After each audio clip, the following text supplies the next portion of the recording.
All right, I'm in the Gospel of John, chapter 16, and I'm going to be in verses 16 through 25.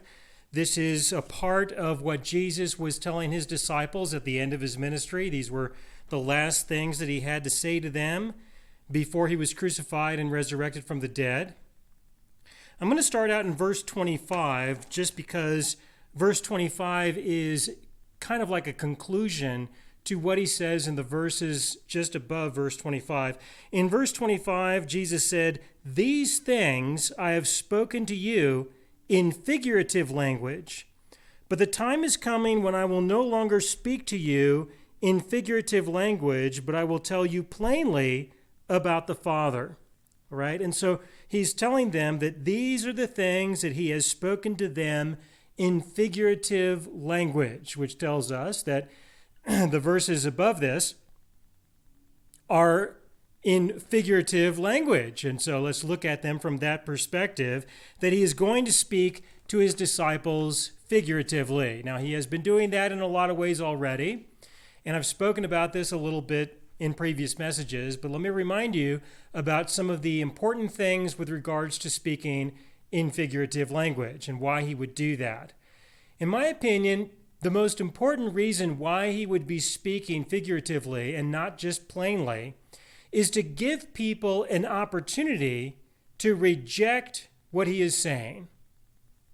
All right, I personally feel that that's the primary reason why he would speak figuratively, was so that if a person didn't really want to know, they can have a way out. They can have a way of saying, I just don't understand what he's saying. And so that becomes their exit. That becomes their way of denying the truth that he is expressing.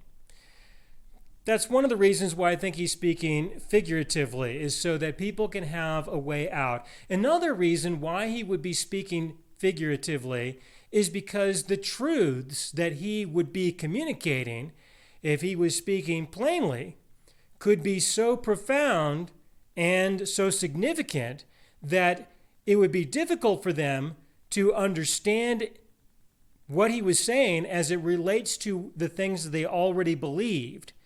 In other words, it would be difficult for them to make the adjustment of the truth, of believing and recognizing the truth. It could be difficult to make the adjustment from the things that they believed before to what they would have to believe next. All right, that the things that they believe are going to have to be unwound. Now, to give you an example of this, they were not expecting him to die. That was not the expectation. The expectation of the Messiah was that he was going to establish himself as the Messianic king, that he would be the king over the land. Not that he would just die. There was an expectation that he would live and that he would make a lot of significant and profound changes in their lives. This is something that the people were expecting. And so for him to say that he's not going to do that is going to be a significant adjustment to the things that they already believe. So to say these things figuratively will give them an opportunity to adjust a little bit. So in the first case, they can just deny what he's saying entirely. In the second case, they can partially accept what he is saying. In this case, that's what they do. They partially accept what it is that he is saying, partially in the sense that they will remember what he has said, and they'll adjust as they discover what he's going to do and why. And then they'll have an opportunity to adjust to the reality that unfolds, which is going to be different from what they were expecting. All right? So these are some reasons why he would be speaking figuratively to people, and I wanted to mention those things that could very well be going on. Now, beginning in verse 16, in the context of the figurative language, in verse 16, struggling with my glasses here, it said, Jesus said, "A little while, and you will not see me, and again a little while, and you will see me, because I go to the Father. All right, so with this simple phrase, a little while, and you're not going to see me. That's a big adjustment. Well, we're not going to see him. Where's he going to go? He's going to die. That's what's going to happen. Of course, he's going to resurrect from the dead. But this is not what they're expecting. He is telling them, in a little while, you're not going to see me. Now, this is figurative in a certain sense because he's going to resurrect. He's going to come back. They're going to see him. That's true. But it is something that he is genuinely going to do, and he's letting them know in advance that this is going to be different from what they are expecting. But then he says, in a little while, and you will see me because I go to the Father. All right, so they are going to see him again. Now, this is a little bit awkward with something that he says in a few verses, and so let me prepare you for this, that when he goes to the Father, all right, what does that really mean? I mean, how is that really going to be understood? On the surface, you could consider that to be, well, you're now going to have two people. You're going to have the Father and the Son. But this is a figurative description. It's not going to be like that. It just isn't. He really is the living God who has manifested in the flesh. And he has been living among them, and this is about to change. He's no longer going to be, in that sense, he's no longer going to be the same person in their lives as he was before. He's going to go to the Father, but what that is going to be in practicality or in reality is he is going to be who he is, and he is the living God. He really is the Father in that sense, and they are going to see him as the person who he is. All right, so this is a figurative expression to say, I'm going to go to the Father. That's a figurative expression because when he goes in that abstract sense, he's just going to be himself like he was before. All right, right now, he is present with them as a man. He's not going to be present with them as a man anymore. They will see him, but they will see him for who he is in a greater way than how they saw him before. They're going to see that he really is their God. But that's going to come later. This is going to come later. So you've got Jesus telling them, look, I'm going to go away and it's good. I'm going to go to the Father. All right. And when this happens, the relationship between the disciples and their God, now manifested as Jesus, is going to be different. You see, he is with them right now. They can talk with him right now. They can hear what he has to say. They can ask him questions. He will respond. He is there in a physical state in their presence, and they have a relationship with him in this context. But when he is gone, the relationship is going to be different.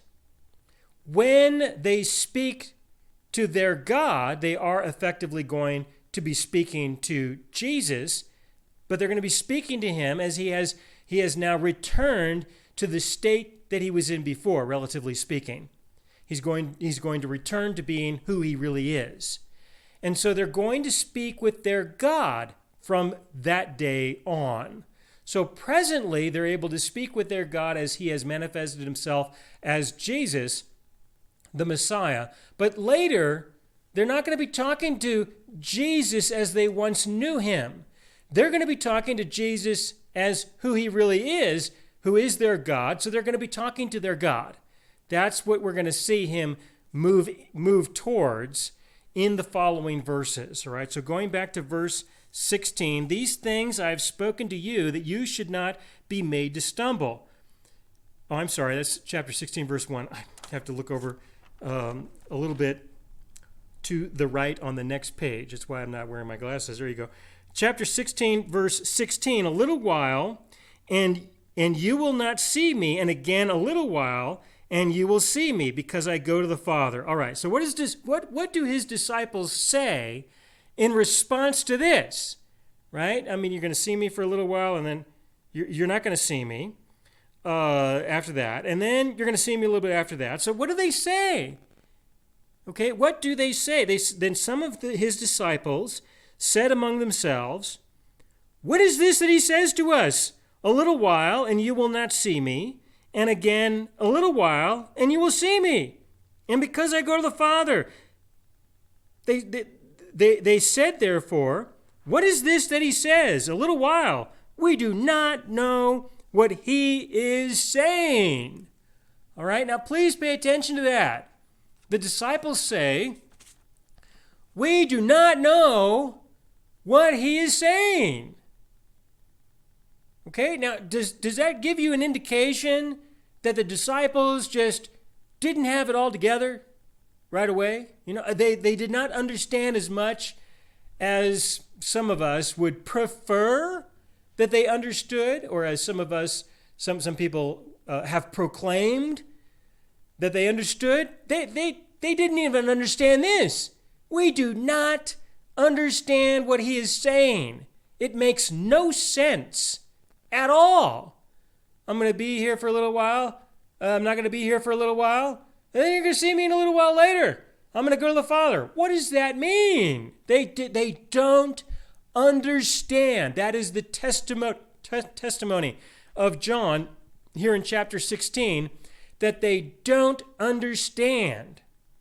All right, now if you just look at what Jesus said here and look at their reply, then you can see that they don't understand anything about the importance of his death and of his resurrection and of him returning to who he really is as the living God of the universe and to function as himself, all right, as himself in the greater context. They don't see this. They just don't understand this.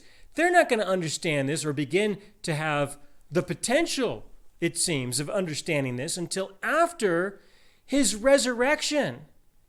So after all of this time, right? After all of this time that they spent with Jesus personally, this is what they end up with.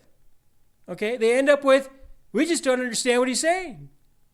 You know? I mean, we just don't. So this is important. And I want you to see that they ask each other, in effect, do you understand what he's saying? What's he talking about? We don't understand. Does any of you, maybe you understand? Now, Jesus is right there. He's right there. Why don't they ask him? Ask him, Jesus, can you please give us a little bit more to go on when it comes to this? Can you give us a few more details? Can you explain this a little bit more? We just don't get it. They don't ask him this question for more clarity, for more understanding. They're just talking amongst each other. All right, now there are a couple of possibilities. We don't know for sure, but there are a couple of possibilities with regards to what might be going on as they're talking with each other. For example, maybe they don't really want to know, which could be understandable. If Jesus is not going to fulfill what they really want him to fulfill, this is going to be an adjustment. It just is. If he's not going to establish the Messianic kingdom that day or the day after, if he's not going to do that, then this is going to be a profound adjustment. It might be easier for them to say, we can tell that what you're saying is not what we want to hear. So how about if we just don't understand? We'll feel better. We'll feel safe. We won't be so uncomfortable because we can say we don't understand, which goes along with what I was explaining earlier about the importance of figurative speech, to give people an opportunity to reject what you're saying. It is a way of handling the profound discomfort and disappointment that a person might encounter if they get exposed to the truth. So this could be a way of saying we're going to talk with each other. Partially because we know that none of us really understand. Do you understand? No? Okay, good. Do you understand? No? Okay, good. And so if none of them understand, well, at least they have each other. They have each other in their lack of understanding. And there can be a sense of safety that can be found there, a sense of comfort that can be found there. Jesus just said something that's totally different from what we are expecting. So let's find some safety amongst ourselves because we feel that what he's talking about is a little too dangerous, is a little bit too uncomfortable because of what it might imply. So this is a possibility with regards to what they were dealing with. They could have been asking each other in a genuine sense, hoping that maybe one of them did get it and could explain it to them in a way that they could understand, knowing that Jesus is just not being that cooperative this evening. He's been saying a lot of things that just seem to be a little off, and he's telling us stuff like we're not going to understand things now, but we'll understand things later. Well, thank you. Thanks a lot, right? I mean, thank you for letting me know that I'm just not going to get anything right now. So I'll talk with these guys and ask them, do any of you understand? He doesn't seem to be cooperating very much, and so maybe one of you get it. And if one of you do, then let us all know so that we can. There is a possibility that part of that might have been included in this conversation that they were having with one another. But I think it's important to see still that they don't ask him to clarify, that they don't really ask him to give them a better explanation concerning what he's talking about. Okay, so going back to chapter 16, that's verses 17 and 18. Again, I'll read from verse 17. Then some of his disciples said among themselves, "What is this that he says to us? A little while, and you will not see me. And again, a little while, and you will see me. And because I go to the Father." They said, therefore, "What is this that he says a little while? We do not know what he is saying." We don't know. Now, Jesus knew, in verse 19, Jesus knew that they desired to ask him. And he said to them, now hold on a second. Now, they desired to ask him? He knew that they really wanted to ask. Maybe they did. Maybe they had some desire. But they obviously didn't have enough. Okay? I mean, that to me is what it says. It says that they had some desire, but they didn't have enough to really do it. They could have done it. They could have asked him. He was right there. He's still talking with them. So he said to them, "Are you inquiring among yourselves about what I said? Are you talking with each other? Is this the deal? I'm the one who said it, but you're all talking with each other. What about me? I know you want to ask. Well, at least a little bit. Okay. A little bit. You want to ask a little bit. So he says, "Are you inquiring among yourselves about what I said? A little while, and you will not see me. And again, a little while, and you will see me. Most assuredly," in verse 20, "most assuredly I say to you, that you will weep and lament, but the world will rejoice. And you will be sorrowful, but your sorrow will be turned into joy." Again, this is going to be uncomfortable. All right? And this is a good reason as to why they probably didn't ask him, why they might not have wanted to really know, why they would be talking with themselves, with each other, and not necessarily Jesus who was right there with them, because he tells them. He lets it out. He says, "You all want to ask me, don't you? But let me tell you something. You're going to be really sorrowful." That's right. Yes. Yeah, you thought that, this is the day, this is the time. You thought that I was going to assert my godliness, my divinity my kingdom. You thought that that's how I was going to play out in a certain way. And I'm telling you, I'm going to go away. I'm not going to be around. You'll see me later, but pretty soon you're not going to see me at all. And so you are going to be sorrowful. Yes, you are. That's right. You're going to be disappointed. You're going to feel alone. You're going to feel rejected. You're going to feel like things just are not right.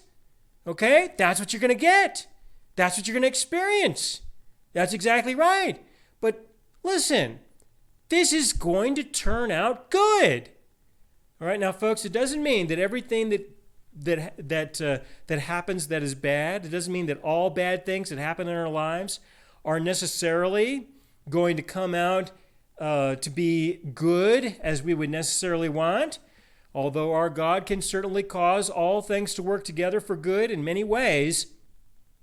All right, it's important to understand that there may very well be some things that the goodness will not be discovered for quite some time. And even then, what is it really going to be? That's a personal, individual thing between us and our God. But here, as Jesus is speaking to his disciples, he tells them directly, look, you guys are going to be really sorrowful. You're going to be really upset.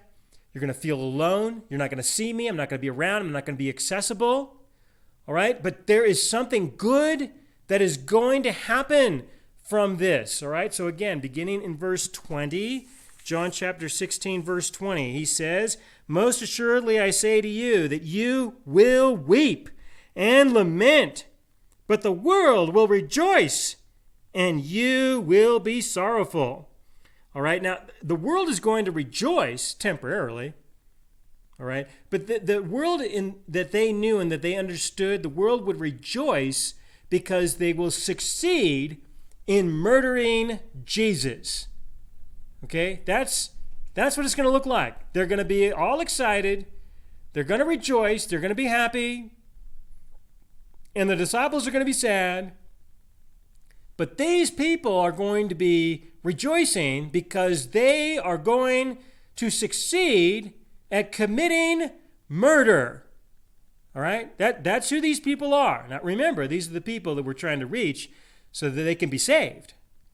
But understand that this is who they are, that they will rejoice at murdering Jesus. This is something that's important to understand. All right, but then your sorrow will be turned into joy. So he's telling them there's going to be a transition.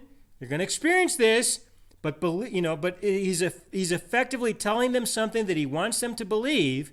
He wants them to try to remember through their sorrow, to remember that in the midst of that and on the other side of that, that there is going to be joy, that they will have joy afterwards, later. And how will this be represented? This will be represented in the sense that they will discover that something greater will occur because of what he does, because of what happens to him, because of the sorrow that they endure, because of the reasons for which they sorrow. Because of those things, when there is the completion of these things, something else will take place through which they can have something greater than what they had before. Now, what they're going to get is they're going to get salvation. That's what they're going to get. They're going to get the spiritual salvation, the spiritual resurrection. They're going to be made into a new creation. Now, this is not what they're looking for, but this is what they're going to get. They are looking for the Messianic kingdom there on earth, right then and there. But what they're going to get is something that is greater than that. Okay? And I understand that for a lot of people, it can be difficult, even today, for people to comprehend the significance of the spiritual regeneration that we have as an individual. It's difficult for people to appreciate that that is much greater than having God rule here on earth. That there are greater things about that. It can be easy for us to be distracted and disoriented by all the problems and difficulties of life that we have. It can be easy for us to be sorrowful because of the corruption and the evil that is manifested through the leaders that we have that are making decisions that affect our lives. But there is something greater that is going on in the midst of all of these things, through which we can have joy that is greater than what we would have if we didn't have all of these problems and difficulties and obstacles in our lives. All right? But going back to this conversation that Jesus is having with his disciples, he gives them an example. And this is a good example, beginning in verse 21, John chapter 16, verse 21. A woman, when she is in labor, has sorrow because her hour has come. But as soon as she gives birth to the child, she no longer remembers the anguish for joy that a human being has been born into the world. That's a good example. It's a fantastic example. You know, that a woman, when she's about to give birth, there's a great deal of sorrow because this is going to be an uncomfortable experience. All right? But when it's over, she can have the joy of a new child, a new person being born into the world. And this is such a profound example because this is exactly what he is going to do in a spiritual context, that he is going to do what is necessary so that the Holy Spirit can be sent to us so that we can be born again, made into a new creation, a child of God in the world. That's what he's talking about. And this is a fantastic example to speak of the spiritual reality. That yes, it's sorrowful to go through the transitions and the difficulties and the pain and the suffering involved in coming to that final point when we embrace our God for who he is. But when we do, and when we believe the truth that he has revealed, and when we surrender to him as our God, he will resurrect us from the dead. We will be born again. We will be made into a new person, a child of God, and a new person will be in this world. You are made into a new creation in Christ Jesus, a child of God. This is a fantastic example because that's exactly what happens according to the gospel. All right, so he tells them this example that they will be able to remember later as they compare it with the spiritual birth that they will experience. Moving on into verse 22. Therefore, you now have sorrow, but I will see you again, and your heart will rejoice, and your joy no one will take from you. And in that day you will ask me nothing. Most assuredly, I say to you, whatever you ask the Father in my name, he will give you. Until now you have asked nothing in my name. Ask, and you will receive, that your joy may be full. All right, so going back to verse 22, now have sorrow, but I will see you again, and your heart will rejoice, and your joy no one will take from you. All right, now he's going to see them again soon, right? Because he's going to resurrect from the dead, and then he will show himself to the disciples. So they're not going to see him for a little while. They are going to see him for a little while, and they're going to rejoice. And when they see that Jesus resurrected from the dead, that he overcame the murder that was executed upon him, when they see that, and they see that he's alive, and he has overcome that, then they will have joy that no one will be able to take away. You see, they have a certain sense of joy right now that he's with them, that he's in their presence. They can experience a little bit of joy just because of that. But when he is murdered, that joy will be taken away. The joy of that relationship that they had with him for the previous few years, that will be taken away because he will be taken away. The world will murder him. All right? But when he resurrects from the dead, they will have a new joy based on a new reality that they obviously don't understand right now. But they will understand a little bit more when they see him soon. And then they're going to have a joy that no one will be able to take away from him or take away from them. And why? Well, what are they going to do? What are they going to do about this? If Jesus resurrects from the dead and he's spiritually alive in an eternal context, no one can do anything to him now. And the relationship that they can have with him now and have joy in now is going to be different. Now, this is important to see, that they will have their moment and they will have a new sense of joy, and they will see that the relationship is different, and they will see that what he is going to do, what he is going to accomplish, how he is going to be the king, how he is going to build his kingdom is different from what they were expecting. And so there's a lot more for them to discover and adjust to and understand and trust in. There are a lot of changes that are going to take place. But he is going to go away. He's going to go to the Father, as he describes it. He says in the sense that I'm going to go to the Father. Well, he goes, that's correct, but he goes in the sense that the abstraction of a separation between the Father and the Son is going to go away. All right, we have a God who manifested in the flesh to be a person. He did that, and he's done. He's done with that. He's not going to manifest in the flesh in the same way again. That's it.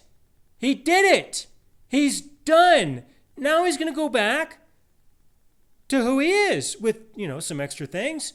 He's experienced a lot more. A lot has happened, but he's going to go back to who he is. And who is he? He's our God. And that's what they're going to begin to see. They're going to recognize, oh my goodness, our God has been with us all this time, and we didn't see it. We didn't know it. We didn't understand it, like many other things we didn't understand. Okay? And so when they communicated with him before, they communicated with him as a man. But now, to communicate with him, they're going to have to communicate with him as their God.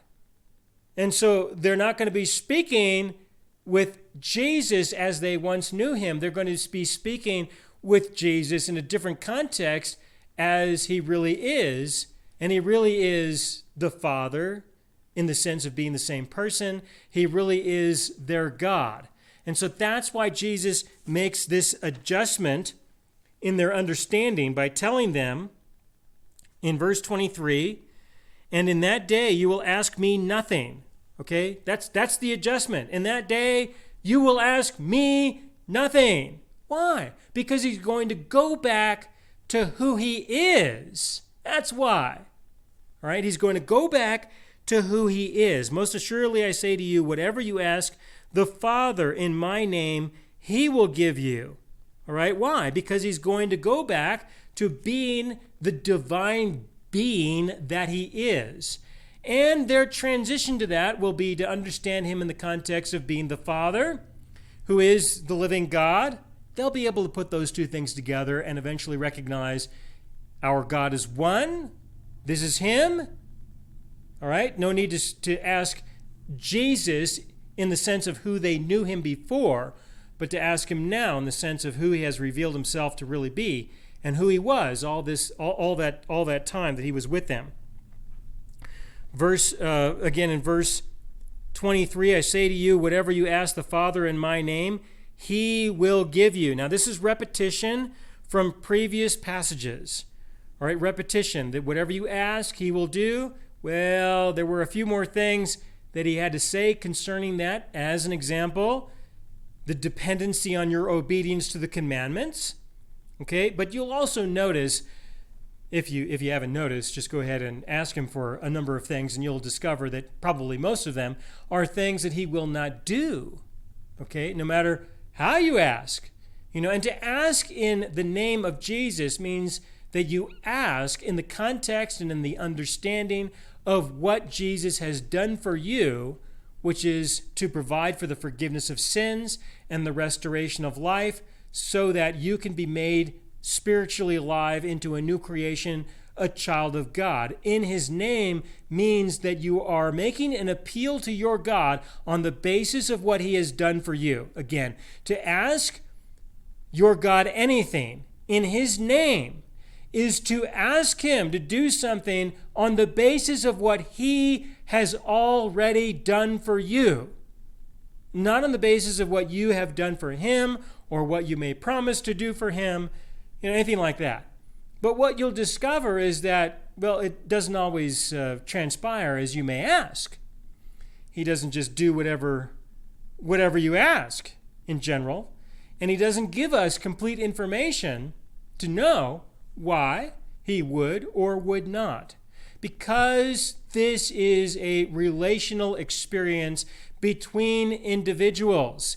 It is not a relationship between God and the collective people through which he can make a definitive list of criteria to say that these are the ways that you can get whatever you ask. This is the formula. This is the recipe, whatever it may be. That is how he would relate to the collective. But he relates to us as individuals now in the new covenant.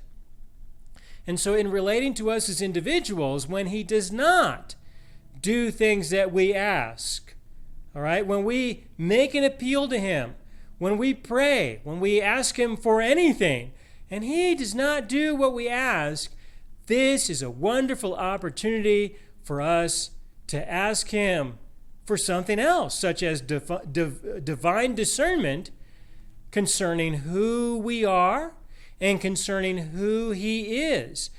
As I've said in the previous messages concerning this, that when we ask things of our God and he does not give us what we ask for, it can be a wonderful opportunity for us to grow more in our understanding of who he is as a person, and in addition to that, grow in an understanding of who we are.